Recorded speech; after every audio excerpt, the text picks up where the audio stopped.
J'espère que vous allez bien, j'espère que vous vous portez bien.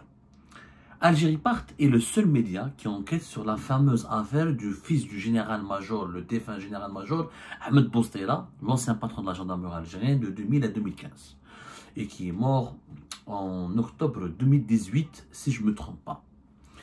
Mohamed Lamine Boustela, qui est l'un des hommes d'affaires et l'une des grosses fortunes de l'Algérie, est quasiment méconnu, personne n'en a parlé, mis à part notre média, où nous avons évoqué les contradictions de son affaire et les bizarreries de son affaire. Je vais vous rappeler quelques éléments. Nous avons réalisé au moins 2 émissions sur lui. Mais il est mort en octobre 2018, exactement. Nous avons réalisé au moins 3 ou 4 émissions. Ce sont les feuilletons d'une grande enquête sur la fortune et la fuite à l'étranger de Mohamed Lamine Boustela. Et comment se fait-il qu'il a été établi sur le territoire français une première fois, que la France l'a protégé, ensuite elle a voulu l'expulser. Commençons par le début. Rappelez-vous de la première émission que nous avons diffusée, intitulée « Recherché à Alger, Paris veut l'expulser, la très grave affaire du général-major, du fils du général-major Boustela ». Cette émission a été diffusée, notez comme la date, et de cela 2 mois, le 4 novembre 2024. Dans cette émission, nous avons expliqué, nous avons exposé et révélé les conclusions d'une vaste enquête que nous avons commencée depuis plusieurs semaines, voire plusieurs mois, comment Mohamed Lamine Boustela, qui était recherché depuis octobre 2019 par la justice algérienne, depuis 2019, même pas depuis août, pratiquement, vers août 2019, il a fait l'objet d'un mandat d'arrêt lancé par la justice algérienne dans le sillage de la lutte contre la corruption et dans le sillage des enquêtes qui visaient les grandes fortunes qui se sont accumulées et se sont créées à l'époque du régime de Bouteflika. Octobre 2020, la France le place sous contrôle judiciaire, procède à son arrestation et le place sous contrôle judiciaire. Bizarrement, nous avons diffusé une émission aussi récemment intitulée « Comment la justice française a refusé d'extrader vers l'Algérie le fils d'un ancien puissant général qui est toujours le général le défunt général Ahmed Boustela. On parle toujours de Mohamed Lamine Boustela qui est âgé aujourd'hui de 49 ans. Cette émission a été diffusée, je vous la rappelle, c'est important les dates, ça fait de cela 4 semaines, c'était le 11 décembre dernier. Et dans cette émission, on vous explique que la surprise générale, c'est surprenant, la France, le 5 janvier 2022, elle a refusé d'extrader Mohamed Lamine Boustela en Algérie, alors que l'Algérie lui reproche d'avoir volé et détourné l'équivalent de 200 millions d'euros à l'étranger. C'est d'une fortune colossale qui s'est accumulée ou qui a été on va dire, élaborée, qui s'est construite ou qui s'est appropriée plutôt Mohamed Lamine Boustela à travers plusieurs autres affaires, dans les concessions, dans les ports secs, dans l'agriculture, dans l'immobilier, dans l'agroalimentaire, dans le médicament, dans l'import-export, etc. Et la France, le 2 janvier 2022, elle a refusé de l'extrader, estimant que la justice algérienne, le dossier qu'elle avait présenté n'était pas valable, n'était pas du tout convaincant et qu'il y a visiblement des poursuites judiciaires ou la traque judiciaire engagée par l'État algérien contre Mohamed Lamine Boustela, elle est motivée par des considérations politiques et politiciennes juste pour se venger contre lui et se venger contre son ancien père qui était l'une des anciennes figures du régime de Bouteflika.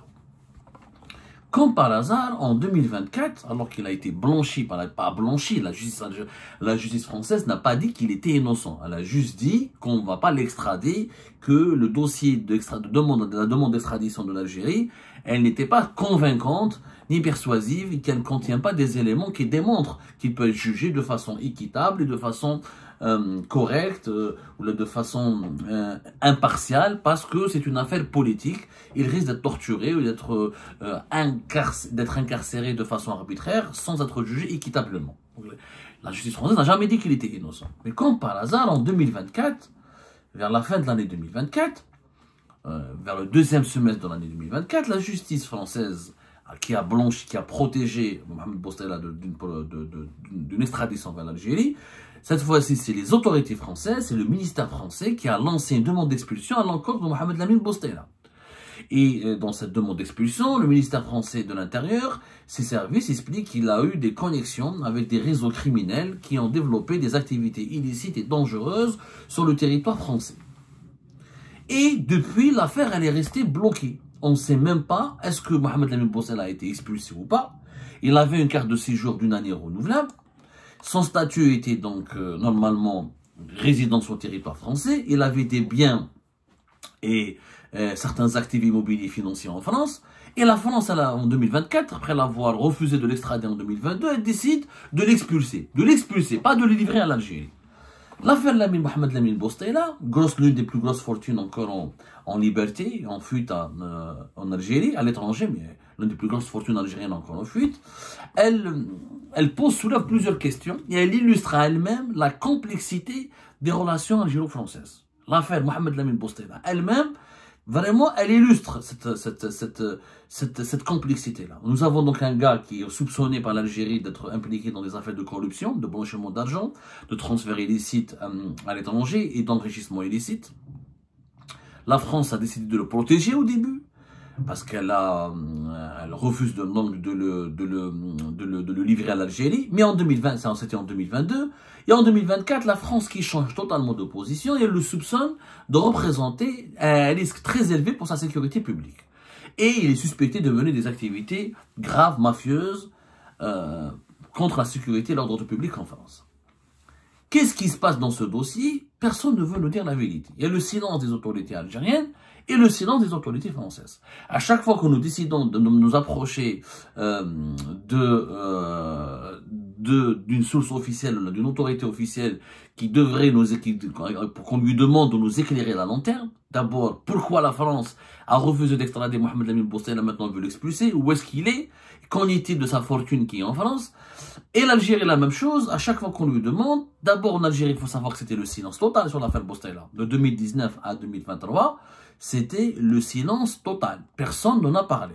L'affaire a commencé, en Algérie, les autorités algériennes ont commencé à sortir ce dossier le 23 juin 2024, soit à l'époque. Pourquoi juin 2024? Parce que nous avons découvert le cours de notre enquête en juin, juste avant, je pense début juin 2024, Mohamed Lamine Bostela a réussi à enlever sa notice rouge qui était enregistrée auprès d'Interpol.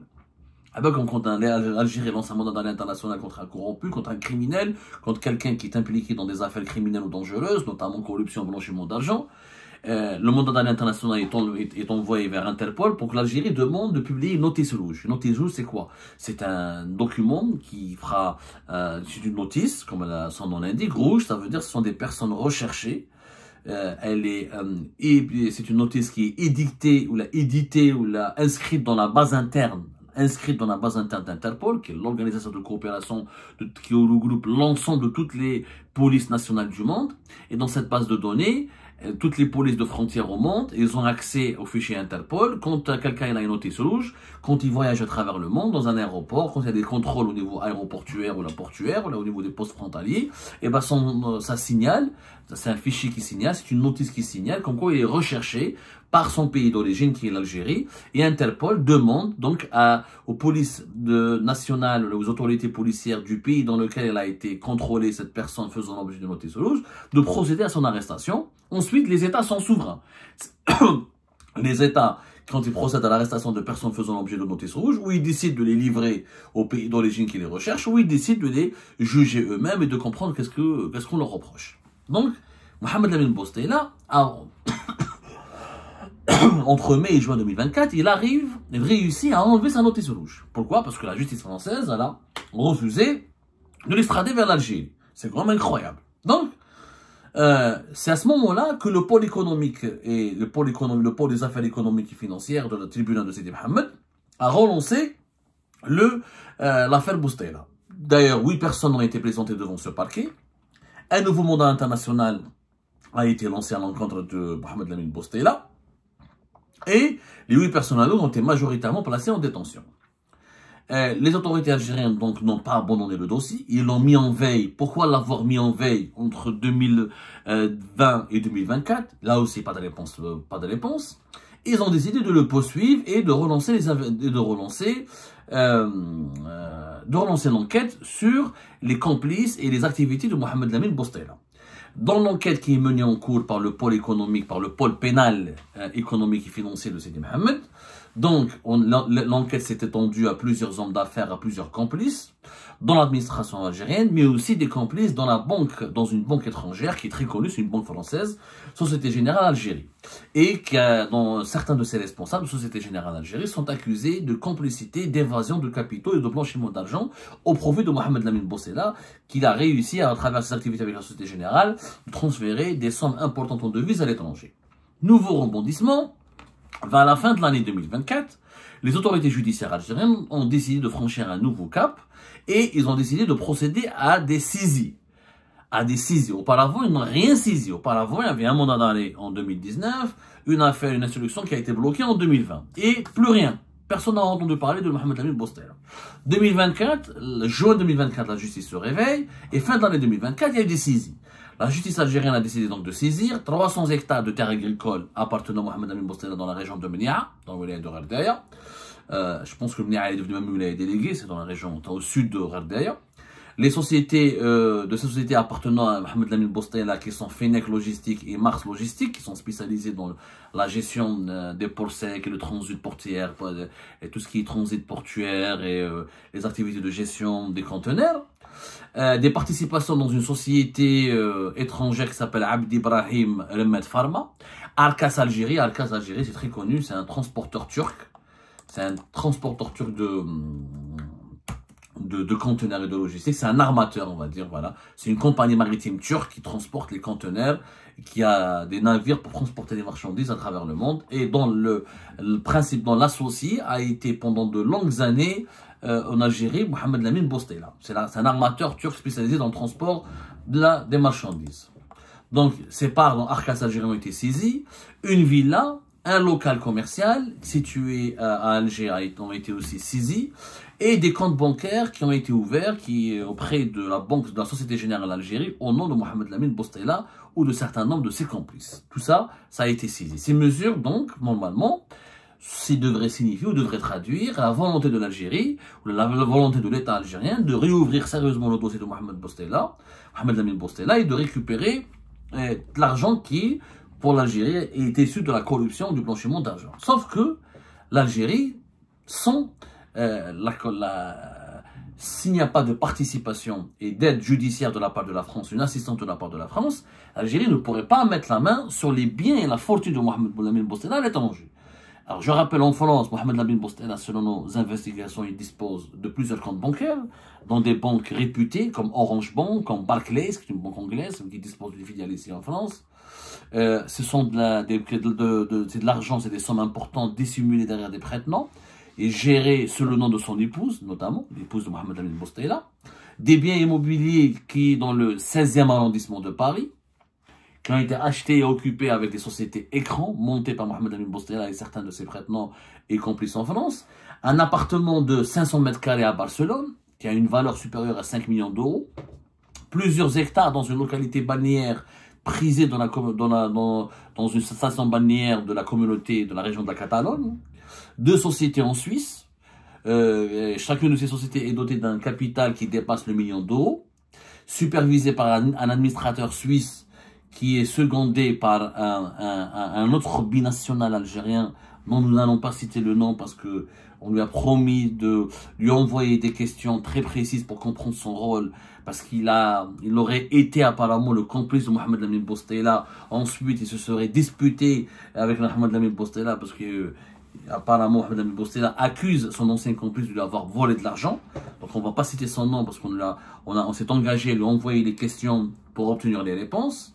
Zid, on l'a dit la dernière fois, Mohamed Lamine Boustela a eu plusieurs participations et des actions dans plusieurs sociétés en Algérie, les Homa Epson Pharma, Laboratoire Servier, une filiale de la moitié de la filiale de Abd Ibrahim Pharma, et une partie de ces actions ne sont pas à son nom, ils sont au nom d'un ancien ami ou d'un oncle, celui que pour le moment on le soupçonne d'être son complice, mais c'est pas au nom de Mohamed Lamine Boustela. Encore une fois,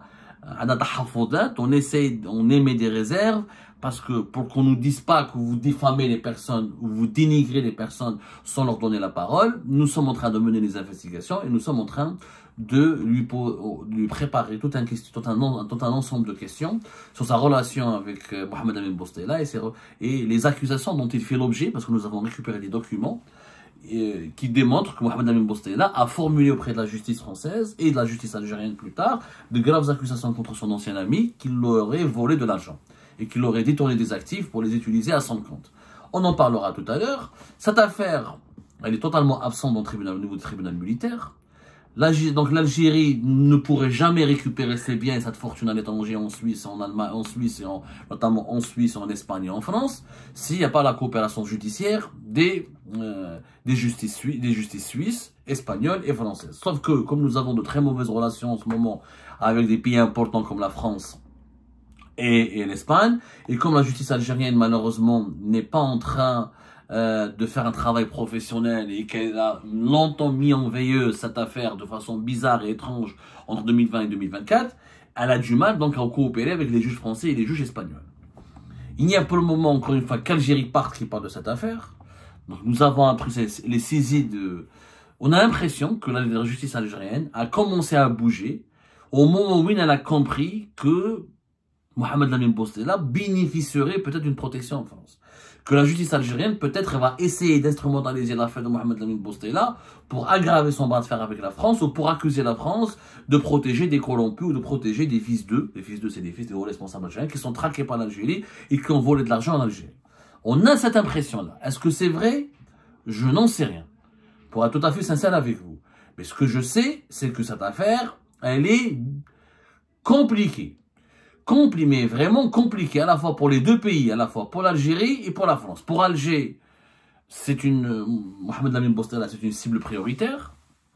Il devrait être, il est devenu en tout cas une cible prioritaire dans la lutte contre la corruption, la récupération de l'argent qui est volé, qui est l'une des promesses de Tebboune lorsqu'il est arrivé au pouvoir en fin décembre 2019. Pour Paris, ce dossier devient encombrant. Parce qu'il a été protégé au nom des droits de l'homme. En janvier 2022, il n'a pas été, la France a refusé encore une fois de l'extrader parce que, au nom des droits de l'homme, parce que il y a un risque d'un procès expéditif, inéquitable, de violation des droits de l'homme, de torture, d'incarcération arbitraire. Ensuite, la France, les autorités françaises, pas les autorités judiciaires, les services de sécurité, les autorités sécuritaires, ont développé une autre perception de Mohamed Lamine Boustela, puisqu'il est devenu un facteur de déstabilisation sécuritaire, une menace contre l'ordre public. Donc, la France refuse de l'extrader, mais elle veut l'expulser. Cette affaire, elle est vraiment extrêmement intrigante, mais vraiment extrêmement intrigante. Il y a plein de zones d'ombre, il y a des contradictions, et que nous sommes donc, nous, en train d'essayer de les éclaircir et de les élucider. On voulait faire un dernier point sur l'enquête de Mohamed Lamine Boustela, d'abord pour vous informer qu'il y a eu des saisies, que je ne voulons développer, et que cette affaire, vraiment, elle est extrêmement gênante à la fois pour l'Algérie et pour la France, et que dans les jours et les semaines à venir, dans le sillage de cette crise algéro-française, l'affaire de Mohamed Lamine Boustela risque d'être l'un des épisodes de ce feuilleton de tension algéro-française, parce que les autorités algériennes, apparemment, sont passées à l'action une fois qu'elles ont découvert, ou qu'elles soupçonnent qu'elles ont découvert qu'il y a suffisamment de soupçons légitimes pour douter des intentions des autorités françaises et pour conclure que peut-être la France cherche à le protéger, elle a du mal à se débarrasser de lui sans le remettre ou le livrer à l'Algérie.